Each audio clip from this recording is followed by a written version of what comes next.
रावण के जन्म की कथा। जब श्री राम अयोध्या में राज्य करने लगे तब एक दिन समस्त ऋषिमुनि श्री रघुनाथ जी का अभिनंदन करने के लिए अयोध्यापुरी में आए। श्री रामचंद्र जी ने उन सबका यथोचित सत्कार किया। वार्तालाप करते हुए अगस्त्य मुनि कहने लगे, युद्ध में आपने जो रावण का संहार किया वह कोई बड़ी बात नहीं है, परंतु द्वंद्व युद्ध में लक्ष्मण के द्वारा इंद्रजित का वध सबसे अधिक आश्चर्य की बात है। यह मायावी राक्षस युद्ध में सब प्राणियों के लिए अवध्य था। उनकी बात सुनकर रामचंद्र जी को बड़ा आश्चर्य हुआ। वे बोले, मुनिवर रावण और कुंभकर्ण भी तो महान पराक्रमी थे, फिर आप केवल इंद्रजित मेघनाद की ही इतनी प्रशंसा क्यों करते हैं?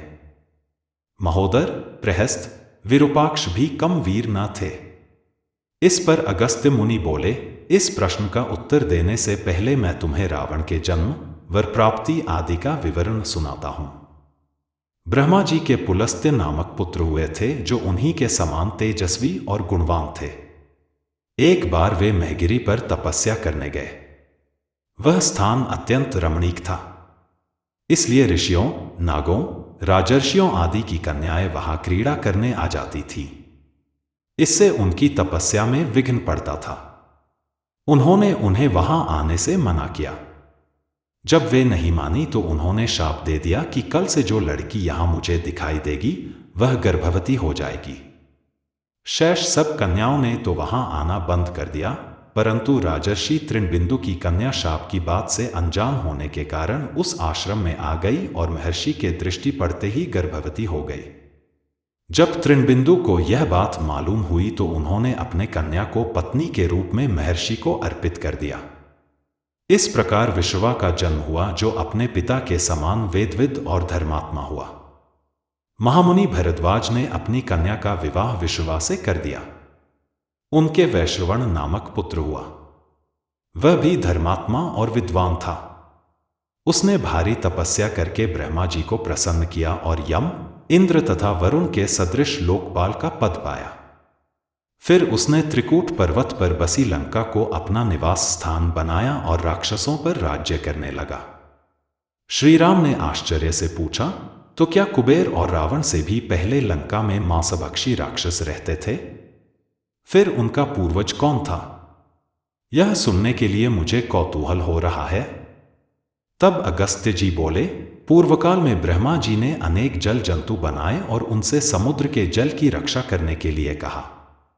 तब उन जंतुओं में से कुछ बोले कि हम इसका रक्षा करेंगे और कुछ ने कहा कि हम इसका यक्षण, पूजा करेंगे। इस पर ब्रह्मा जी ने कहा कि जो रक्षण करेगा वह राक्षस कहलाएगा और जो यक्षण करेगा वह यक्ष कहलाएगा। इस प्रकार वे दो जातियों में बंट गए। राक्षसों में हेती और प्रहेती दो भाई थे। प्रहेती तपस्या करने चला गया, परंतु हेती ने भया से विवाह किया, जिससे उसके विद्युतकेश नामक पुत्र उत्पन्न हुआ। विद्युतकेश के सुकेश नामक पराक्रमी पुत्र हुआ। सुकेश के माल्यवान, सुमाली और माली नामक 3 पुत्र हुए। तीनों ने ब्रह्मा जी की तपस्या करके यह वरदान प्राप्त कर लिए कि हम लोगों का प्रेम अटूट हो और हमें कोई पराजित न कर सके। वर पाकर वे निर्भय हो गए और असुरों को सताने लगे। उन्होंने विश्वकर्मा से एक अत्यंत सुंदर नगर बनाने के लिए कहा। इस पर विश्वकर्मा ने उन्हें लंकापुरी का पता बताकर भेज दिया। वहां वे बड़े आनंद के साथ रहने लगे। माल्यवान के वज्रमुष्टि, विरूपाक्ष, दुर्मुख, सुप्तघ्न, यज्ञकोप, मत्त और उन्मत्त नामक 7 पुत्र हुए। सुमाली के प्रहस्त्र, अकंपन, विकट, कालिकामुख, धूम्राक्ष, दंड, सुपार्श्व, सहनादि, प्रधस एवं भारकर्ण नाम के 10 पुत्र हुए। माली के अनिल, हर और संपाति नामक 4 पुत्र हुए। ये सब बलवान और दुष्ट प्रकृति होने के कारण ऋषिमुनियों को कष्ट दिया करते थे। उनके कष्टों से दुखी होकर ऋषिमुनिगण जब भगवान विष्णु की शरण में गए तो उन्होंने आश्वासन दिया कि हे ऋषियों, मैं इन दुष्टों का अवश्य ही नाश करूंगा। जब राक्षसों को विष्णु के इस आश्वासन की सूचना मिली तो वे सब मंत्रणा करके संगठित हो माली के सेनापतित्व में इंद्रलोक पर आक्रमण करने के लिए चल पड़े। समाचार पाकर भगवान विष्णु ने अपने अस्त्र शस्त्र संभाले और राक्षसों का संहार करने लगे। सेनापति माली सहित बहुत से राक्षस मारे गए और शेष लंका की ओर भाग गए। जब भागते हुए राक्षसों का भी नारायण संहार करने लगे तो माल्यवान क्रुद्ध होकर युद्ध भूमि में लौट पड़ा। भगवान विष्णु के हाथों अंत में वह भी काल का ग्रास बना। शेष बचे हुए राक्षस सुमाली के नेतृत्व में लंका को त्याग कर पाताल में जा बसे और लंका पर कुबेर का राज्य स्थापित हुआ। अब मैं तुम्हें रावण के जन्म की कथा सुनाता हूं। राक्षसों के विनाश से दुखी होकर सुमाली ने अपनी पुत्री कैकसी से कहा कि पुत्री, राक्षस वंश के कल्याण के लिए मैं चाहता हूं कि तुम परम पराक्रमी महर्षि विश्रवा के पास जाकर उनसे पुत्र प्राप्त करो। वही पुत्र हम राक्षसों की देवताओं से रक्षा कर सकता है। अगस्त्य मुनि ने कहना जारी रखा। पिता की आज्ञा पाकर कैकसी विश्रवा के पास गई। उस समय भयंकर आंधी चल रही थी। आकाश में मेघ गरज रहे थे। कैकसी का अभिप्राय जानकर विश्रवा ने कहा कि भद्रे, तुम इस कुबेला में आई हो। मैं तुम्हारी इच्छा तो पूरी कर दूंगा, परंतु इससे तुम्हारी संतान दुष्ट स्वभाव वाली और क्रूर कर्मा होगी। मुनि की बात सुनकर कैकसी उनके चरणों में गिर पड़ी और बोली कि भगवान, आप ब्रह्मवादी महात्मा हैं। आपसे मैं ऐसी दुराचारी संतान पाने की आशा नहीं करती, अतः आप मुझ पर कृपा करें। कैकसी के वचन सुनकर मुनि विश्रवा ने कहा कि अच्छा, तो तुम्हारा सबसे छोटा पुत्र सदाचारी और धर्मात्मा होगा। इस प्रकार कैकसी के 10 मुख वाले पुत्र का जन्म हुआ, जिसका नाम दशग्रीव रखा गया। उसके पश्चात कुंभकर्ण, शूर्पणखा और विभीषण के जन्म हुए।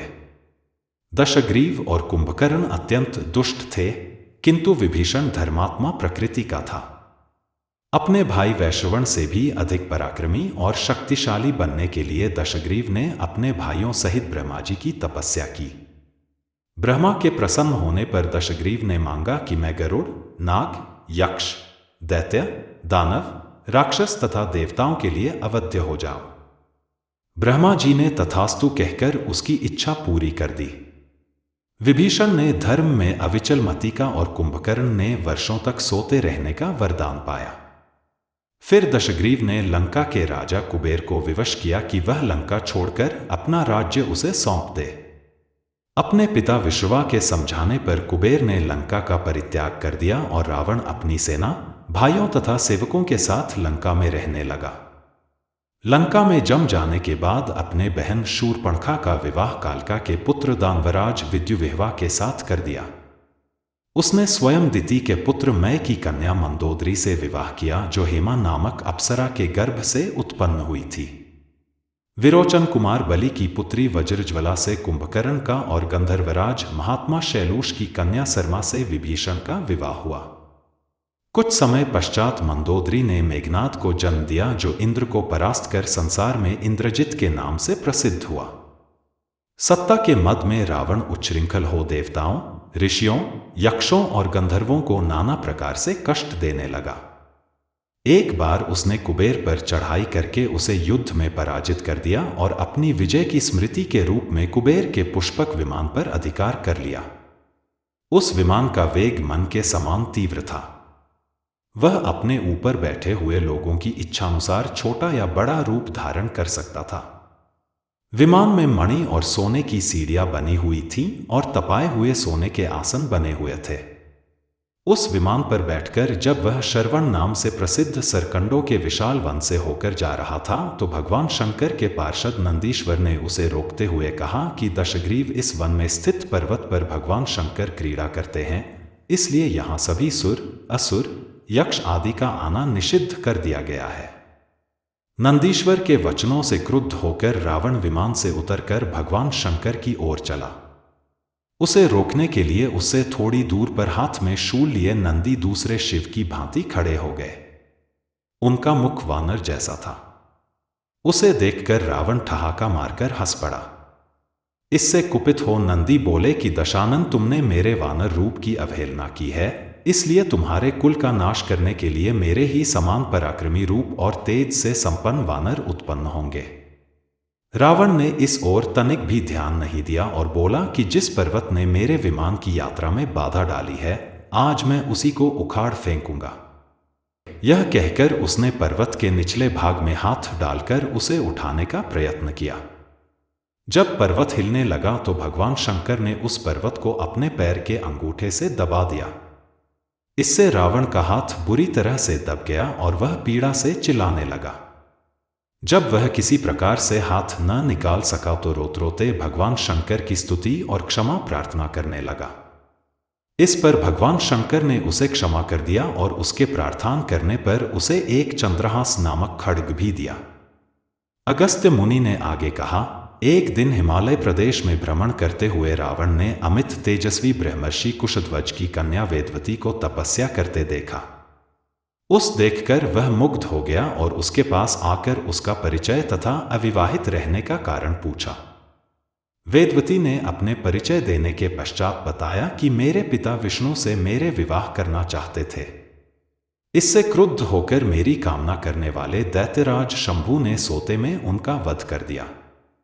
उनके मरने पर मेरी माता भी दुखी होकर चिता में प्रविष्ट हो गई। तब से मैं अपने पिता की इच्छा पूरी करने के लिए भगवान विष्णु की तपस्या कर रही हूं। उन्हीं को मैंने अपना पति मान लिया है। पहले रावण ने वेदवती को बातों में फुसलाना चाहा, फिर उसने जबरदस्ती करने के लिए उसके केश पकड़ लिए। वेदवती ने एक ही झटके में पकड़े हुए केश काट डाले। फिर यह कहती हुई अग्नि में प्रविष्ट हो गई कि दुष्ट, तूने मेरा अपमान किया है। इस समय तो मैं यह शरीर त्याग रही हूं, परंतु तेरा विनाश करने के लिए फिर जन्म लूंगी। अगले जन्म में मैं अयोनिजा कन्या के रूप में जन्म लेकर किसी धर्मात्मा की पुत्री बनूंगी। अगले जन्म में वह कन्या कमल के रूप में उत्पन्न हुई। उस सुंदर कांति वाली कमल कन्या को एक दिन रावण अपने महलों में ले गया। उसे देखकर ज्योतिषियों ने कहा कि राजन, यदि यह कमल कन्या आपके घर में रही तो आपके और आपके कुल के विनाश का कारण बनेगी। यह सुनकर रावण ने उसे समुद्र में फेंक दिया। वहां से वह भूमि को प्राप्त होकर राजा जनक के यज्ञ मंडप के मध्यवर्ती भूभाग में जा पहुंची। वहां राजा द्वारा हल से जोती जाने वाली भूमि से वह कन्या फिर प्राप्त हुई। वही वेदवती सीता के रूप में आपकी पत्नी बनी और आप स्वयं सनातन विष्णु हैं। इस प्रकार आपके महान शत्रु रावण को वेदवती ने पहले ही अपने शाप से मार डाला था।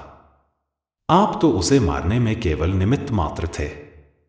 अनेक राजा महाराजाओं को पराजित करता हुआ दशग्रीव इक्ष्वाकु वंश के राजा अनरण्य के पास पहुंचा, जो अयोध्या पर राज्य करते थे। उसने उन्हें भी द्वंद्व युद्ध करने अथवा पराजय स्वीकार करने के लिए ललकारा। दोनों में भीषण युद्ध हुआ, किंतु ब्रह्मा जी के वरदान के कारण रावण उनसे पराजित न हो सका। जब अनरण्य का शरीर बुरी तरह से क्षत विक्षत हो गया तो रावण इक्ष्वाकु वंश का अपमान और उपहास करने लगा। इससे कुपित होकर अनरण्य ने उसे शाप दिया कि तूने अपने व्यंग्यपूर्ण शब्दों से इक्ष्वाकु वंश का अपमान किया है, इसलिए मैं तुझे शाप देता हूं कि महात्मा इक्ष्वाकु के इसी वंश में दशरथ नंदन राम का जन्म होगा, जो तेरा वध करेंगे। यह कहकर राजा स्वर्ग सिधार गए। रावण की उद्दंडता में कमी नहीं आई। राक्षस या मनुष्य जिसको भी वह शक्तिशाली पाता, उसी के साथ जाकर युद्ध करने लगता। एक बार उसने सुना कि किष्किंधापुरी का राजा बाली बड़ा बलवान और पराक्रमी है, तो वह उसके पास युद्ध करने के लिए जा पहुंचा। बाली की पत्नी तारा के पिता सुषेण, युवराज अंगद और उसके भाई सुग्रीव ने उसे समझाया कि इस समय बाली नगर से बाहर संध्योपासना के लिए गए हुए हैं। वे ही आपसे युद्ध कर सकते हैं और कोई वानर इतना पराक्रमी नहीं है जो आपके साथ युद्ध कर सके। इसलिए आप थोड़ी देर उनकी प्रतीक्षा करें। फिर सुग्रीव ने कहा कि राक्षसराज, सामने जो शंख जैसे हड्डियों के ढेर लगे हैं, वे बाली के साथ युद्ध की इच्छा से आए आप जैसे वीरों के ही हैं। बाली ने इन सबका अंत किया है। यदि आप अमृत पीकर आए होंगे तो भी जिस क्षण बाली से टक्कर लेंगे, वह क्षण आपके जीवन का अंतिम क्षण होगा। यदि आपको मरने की बहुत जल्दी हो तो आप दक्षिण सागर के तट पर चले जाइए, वहीं आपको बाली के दर्शन हो जाएंगे। सुग्रीव के वचन सुनकर रावण विमान पर सवार हो तत्काल दक्षिण सागर में उस स्थान पर जा पहुंचा जहां बाली संध्या कर रहा था। उसने सोचा कि मैं चुपचाप बाली पर आक्रमण कर दूंगा। बाली ने रावण को आते देख लिया, परंतु वह तनिक भी विचलित नहीं हुआ और वैदिक मंत्रों का उच्चारण करता रहा। ज्यों ही उसे पकड़ने के लिए रावण ने पीछे से हाथ बढ़ाया, सतर्क बाली ने उसे पकड़कर अपनी कांख में दबा लिया और आकाश में उड़ चला। रावण बार बार बाली को अपने नखों से कचोटता रहा, किंतु बाली ने उसकी कोई चिंता नहीं की।